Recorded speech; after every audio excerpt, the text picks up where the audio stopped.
Τελικά χρησιμοποιούμε πάγο στους τραυματισμούς? Και τώρα που στέγνωσα, πάμε να δούμε την απάντηση. Όταν χτύπαγες μικρός, σου έλεγαν τρέχα να βάλεις πάγο. Το πρώτο πρωτόκολλο που περιείχε τον πάγο δημιουργήθηκε το 1978 από τον Dr. Gabe Mirkin και ονομαζόταν RICE, σαν να λέμε ρύζι στα αγγλικά. Το οποίο σημαίνει ξεκούραση, πάγος, περίδεση και ανύψωση. Έκτοτε ο πάγος καθιερώθηκε ως ένα κλασικό βήμα για την αποκατάσταση των τραυματισμών.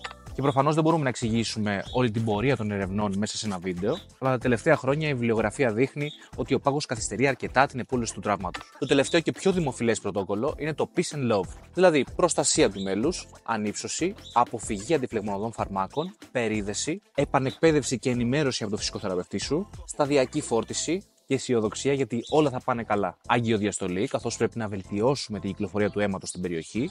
Και τέλος η άσκηση. Το πιο σημαντικό βέβαια είναι να ακούς πάντα το σώμα σου γιατί είναι ο καλύτερος γιατρός. Γράψτε μου στα σχόλια. Η μάνα σου σε κυνηγάει ακόμα να σου πει να βάλεις πάγο όταν χτυπάς.